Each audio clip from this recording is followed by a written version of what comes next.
The letter sits before me now, yellowed at the edges, the ink faded but still legible after all these years. My handwriting, more careful then when I still believed words mattered, when I still thought there was time. The envelope bears his name in my trembling script, Michael Thompson, Sergeant 2nd Battalion. It was never sent. It should have been sent. God, it should have been sent. I hold it sometimes, this phantom of possibility, this monument to my cowardice. The paper feels fragile between my fingers, like butterfly wings, like the last breath of hope I didn't know I was killing when I decided to wait. Just one more day, I told myself. Just until I found the right words. Just until I was sure. But time, I learned too late, doesn't wait for certainty. Michael has been gone for 6 months now. 6 months, 2 weeks, and 4 days, if you're counting. And I am counting. I count everything now. The seconds, the breaths, the opportunities I let slip through my fingers like sand. The Army called it an IED, improvised explosive device, they said, as if giving it an acronym would somehow make it cleaner, more digestible. As if reducing my son's death to 3 letters would make it hurt less. It doesn't. They told me he died instantly. They meant it as comfort, I think. But all I hear is that he died without knowing that I was sorry, without knowing that I was proud, without knowing that every harsh word I'd spoken in anger was a lie I told myself to justify my fear of showing him how much I loved him. The letter, God, this letter, it says everything I should have said, everything I was too stubborn, too proud, too scared to say when he was standing right in front of me in this very kitchen, his duffel bag at his feet, his uniform crisp and new, his eyes searching mine for something I was too broken to give. My dearest Michael, I know I wasn't the father you deserved when you left. I know my silence felt like rejection, my inability to say the words you needed to hear felt like disappointment. I know you walked out of this house carrying the weight of my failures along with your gear, and I have lived with that knowledge eating at me like acid ever since. That's how it begins. The rest, 2 pages of cramped handwriting, tear stains and coffee rings marking the margins, is everything I should have said that last morning. The morning he stood in our kitchen, 22 years old and trying so hard to be brave, waiting for his father to say he was proud, waiting for me to tell him he was more than the disappointment I'd made him feel like his whole life. Instead, I gave him coffee, black coffee in silence. The bus leaves at 8, he said, checking his watch for the 3rd time in 5 minutes. You've got time, I replied, not looking up from the newspaper I wasn't reading. He shifted his weight from foot to foot. I could feel him watching me, waiting. Always waiting for me to be the father he needed instead of the father I was. Dad, you should eat something, I interrupted because I was a coward. Because looking at him in that uniform made everything real in a way I couldn't handle. Because if I let him finish that sentence, I might have had to say something back, and I didn't trust myself not to beg him to stay. He tried 3 more times that morning. 3 times he started to say something meaningful, something important, and 3 times I deflected. I served him eggs he didn't want. I commented on the weather. I mentioned that Mrs. Patterson from next door had asked about him, which was true but irrelevant and safe. Safe. Everything had to be safe with me. Safe and distant and emotionally sterile, because that's what my father had taught me, and his father before him. We Thompson men, we kept our feelings locked away like family heirlooms, too precious to risk, too fragile to use. When the military transport pulled up outside, Michael shouldered his bag and stood there for a moment just looking at me, really looking like he was trying to memorize my face, like he knew something I didn't want to acknowledge. "All right," he said. I nodded. "Be safe." He paused at the door. "Dad, I need you to know. You'll miss your ride," I said, because I was the worst kind of father, the kind who chose comfort over connection, who protected himself instead of his child. He kissed my cheek, my boy, my beautiful boy, kissed his father's cheek and whispered, "I love you, Dad. I hope you know that I love you." I should have grabbed him then, should have held him tight and told him I loved him too, that I'd loved him since before he was born, that every day of his life had been a gift I never deserved. Should have told him I was proud, so proud it hurt, of the man he'd become despite my failures as a father. Instead, I watched him walk away, stood at the window and watched the transport disappear around the corner, carrying my son toward a war I couldn't protect him from, carrying him away from words I was too scared to say. The letter, this damn letter, I started it that very night. Sat at this same kitchen table with a pen in my hand and tried to find a way to say everything I'd swallowed, everything I'd choked back out of habit and fear and the toxic masculinity that passed for strength in our family. I want you to know that every day you were growing up, I looked at you and saw a miracle. Not because you were perfect, though to me you were, but because you were proof that somehow, despite everything I did wrong, something had gone right in my life. I wrote about the night he was born, how I held him for the first time and cried, actually cried, because I'd never felt love like that before, pure and terrifying and overwhelming. How I made promises to his sleeping face that I broke every day through silence and emotional distance. You were 3 days old when I promised I would never let you feel unloved. I have broken that promise every day since, not because I don't love you, but because I don't know how to show it. Your mother tried to teach me before the cancer took her. She used to say, "Robert, love isn't something you feel, it's something you do." I felt it, Michael. God, I felt it every day, but I never learned how to do it. I wrote about his mother, my Sarah, and how she died when Michael was 15, how I'd watched my son grieve and hadn't known how to help him because I was drowning in my own grief, how we'd moved through the house like ghosts after her funeral, two broken men who should have been helping each other heal but didn't know how to bridge the canyon of silence that had opened between us. Your mother would be so proud of the man you've become. She would know exactly what to say to you right now, exactly how to send you off with confidence instead of doubt. She would tell you that courage isn't the absence of fear, it's doing what's right despite the fear. She would tell you that you have more courage in your little finger than most men have in their whole bodies. I wrote about his childhood, about Little League games where I sat in the stands bursting with pride but never told him how amazing he was, about school plays and science fairs and parent-teacher conferences where I heard about his kindness, his intelligence, his natural leadership, and nodded like it was expected instead of celebrating the extraordinary young man he was becoming. I sat through 18 years of being told what an exceptional son I had, and I never once told you. I let you think my silence was disappointment when it was actually awe. I was afraid that if I told you how proud I was, how amazed I was by your goodness, somehow I would jinx it. Somehow loving you out loud would make the universe realize the mistake it had made in giving you to me. Page after page, I poured out 22 years of stifled love. I wrote about his graduation when he walked across that stage and I had to leave the auditorium because I was crying too hard to see. About the day he told me he was enlisting and how my heart broke not from disappointment but from terror. Terror that I would lose him before I found the courage to tell him who he really was to me. You are my greatest achievement, Michael. Not my business, not the house I built with my own hands, not any of the things I thought mattered. You, the man you became despite my failures as a father, the kindness you show to everyone, the integrity you carry like armor, the way you stand up for people who can't stand up for themselves. That's all you, son. That's all your beautiful heart.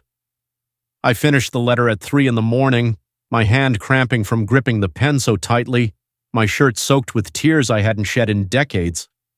I sealed it in an envelope and wrote his military address on the front in careful block letters. Then I set it on the kitchen counter and told myself I'd mail it tomorrow. Tomorrow became next week. Next week became next month. I carried it with me sometimes, in my jacket pocket when I went to town. I'd stand at the post office holding it, reading his name on the envelope, and then I'd walk away. Because what if he didn't write back? What if 22 years of emotional constipation couldn't be fixed with one letter? What if it was too little, too late? What if he'd already stopped hoping I would change? The phone call came on a Tuesday. I remember because it was trash day and I'd been dragging the bins to the curb when the house phone rang. Some part of me knew before I answered. Some part of me had been waiting for that call since the day he left. "Mr. Thompson, this is Captain Martinez from the United States Army." The words after that blurred together. Roadside bomb, convoy, immediate, no suffering. So sorry for your loss. I dropped the phone, actually dropped it, and it clattered across the kitchen floor while Captain Martinez's voice grew smaller and smaller, still talking to no one about things that didn't matter anymore because my son was dead and I'd never told him I loved him. The letter was still on the counter where I'd left it 2 months earlier, still sealed, still undelivered, still full of words my boy would never read. They brought him home in a flag-draped coffin. The whole town came to the funeral. He'd been that kind of person, the kind who touched lives without trying. His high school friends spoke about his loyalty. His commanding officer spoke about his bravery. His football coach spoke about his heart. I didn't speak at all. How could I? How could I stand up and talk about a son I'd loved desperately but never learned to show it to? How could I eulogize 22 years of missed opportunities and swallowed words? Afterward, people came to the house, brought casseroles and sympathy and stories about Michael that made me realize how much of his life I'd missed while we were living in the same house. Mrs. Patterson told me about the time he'd spent 3 days helping her install a new ceiling fan, refusing payment. His friend Jake talked about how Michael had talked me up constantly, always, my dad this and my dad that, painting me as some kind of hero when we both knew I was anything but. "He was so proud of you, Mr. Thompson," Jake said, his young face earnest with grief. "Always bragging about how his dad built the house you guys live in with his own hands, how you taught him everything he knew about being a man. He used to say you were the strongest person he knew." I excused myself and went to the bathroom where I vomited until there was nothing left but bile and regret. That night, after everyone had gone home and the house was quiet again, I sat at the kitchen table and read the letter one more time. Every word felt like a knife now, every sentence a reminder of my cowardice. "I know I never said it, but you saved me, Michael. When your mother died and I wanted to give up, you gave me a reason to keep going. Not because you needed me, you were already more capable at 15 than I was at 40, but because you deserved better than a father who quit. You deserved a father who fought for you, even if he didn't know how. He deserved so much more than what I gave him. He deserved words of love and encouragement. He deserved hugs and praise and the kind of emotional support that builds confidence instead of doubt. He deserved a father who could say, 'I'm proud of you,' without choking on the words. Instead, he'd gotten me. Emotionally constipated, terrified of vulnerability, more comfortable with silence than with truth. The worst part is that I know he knew. Despite everything, despite my failures and fears and pathetic inability to be the father he needed, he knew I loved him.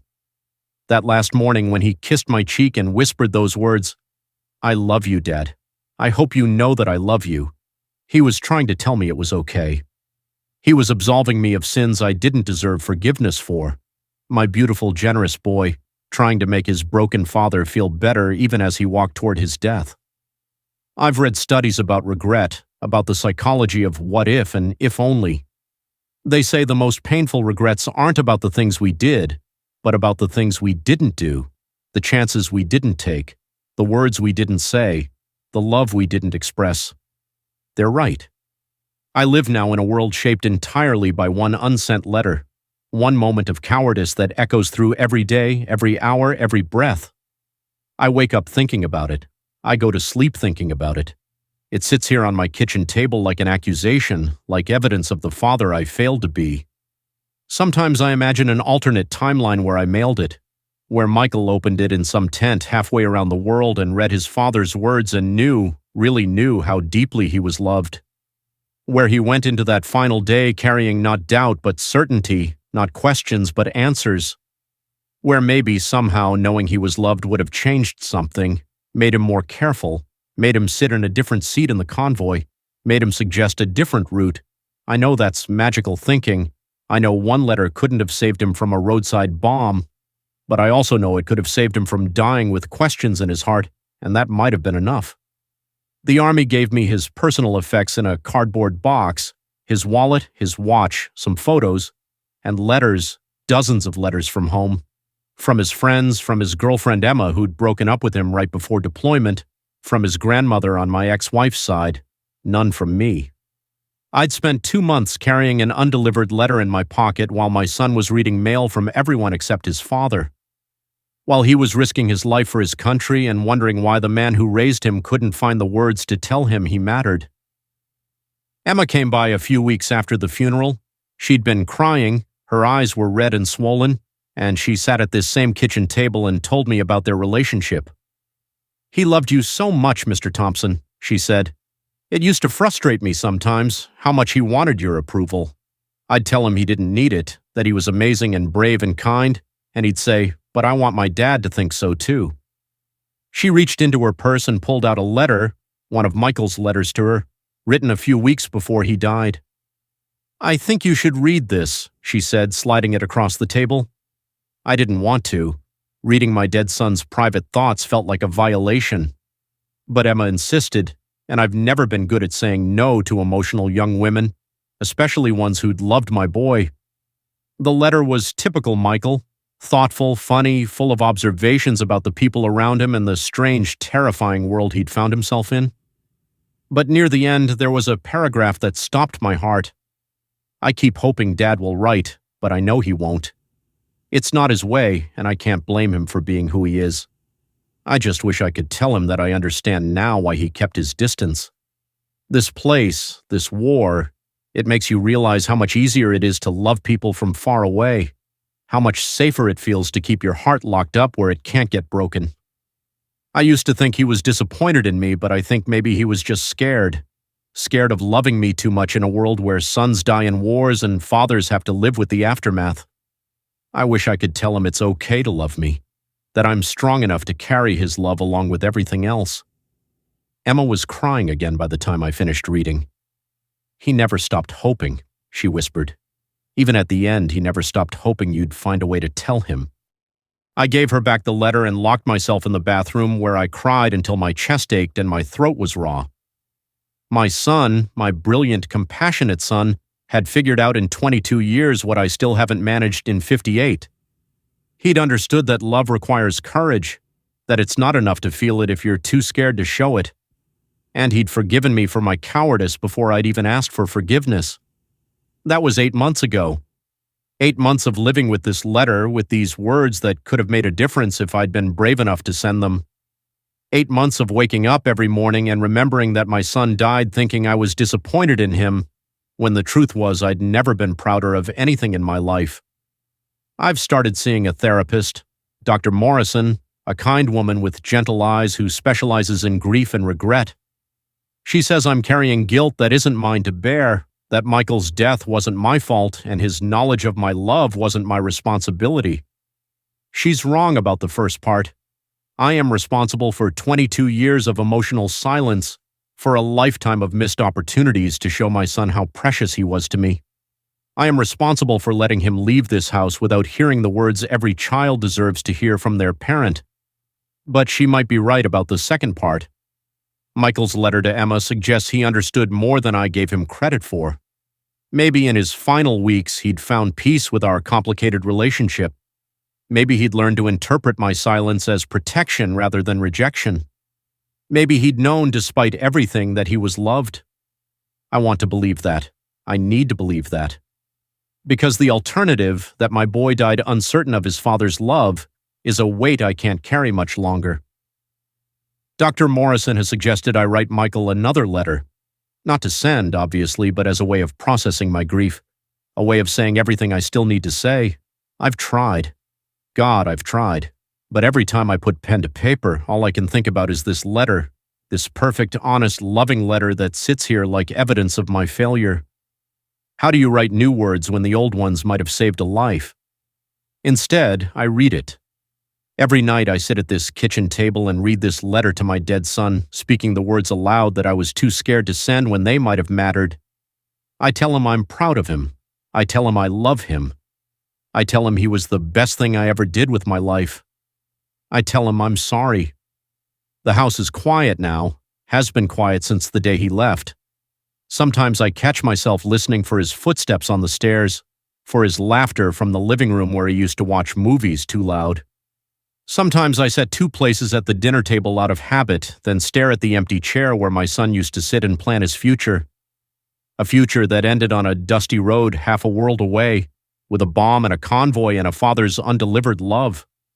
People tell me it gets easier. They tell me the grief will soften, that the regret will fade, that I'll learn to forgive myself for being human and flawed and scared. They mean well, but they're wrong. This isn't the kind of pain that softens. This is the kind that reshapes you, that becomes part of your DNA, that teaches you too late that love unexpressed is love wasted. I know now what I should have known 22 years ago, that children need to hear they're loved more than they need to be protected from their parents' emotions. That vulnerability isn't weakness, it's the foundation of every meaningful relationship. That the words, "I'm proud of you" and "I love you" aren't just nice things to say, they're necessities, like food and water and air. My son died without hearing those words from me. That's a fact I'll carry until the day I join him. But he also died knowing somehow that despite my failures and fears and toxic conditioning, his father loved him more than life itself. I have to believe that. I have to believe that love, even unexpressed, somehow communicates itself. That 22 years of silent devotion meant something, even if I was too much of a coward to speak it aloud. The letter sits before me now, as it has every night for 8 months. Yellowed and worn from handling, but still clear, still true, still full of words that could have changed everything. I love you, Michael. I have always loved you. I will love you until the day I die, and beyond that, if love survives death. You are my heart walking around outside my body, my greatest joy, my most profound regret. Not because of who you are, but because of who I failed to be. I hope you know that. I hope somehow, wherever you are, you know that your father loved you desperately and completely and without reservation. I hope you know that every day of your life was a gift I never deserved but will always treasure. I hope you know that I'm sorry. I hope you know that you were enough. More than enough. You were everything. I fold the letter carefully and place it back in its envelope. Tomorrow I'll read it again, and the day after that, and every day for the rest of my life. Not because I enjoy the pain, but because it's all I have left of the father I should have been. Somewhere in whatever place exists beyond this world, I hope my son is reading these words. I hope he knows finally and completely that he was loved, that he was precious, that losing him broke something in me that will never heal, not because he wasn't worth it, but because he was worth everything. The last letter home, undelivered but not unwritten, not unfelt, not unloved, never unloved. Thank you for watching. If you like this video, do well to click like, share, and subscribe to this channel for more interesting regret stories and confessions. See you next time. Bye.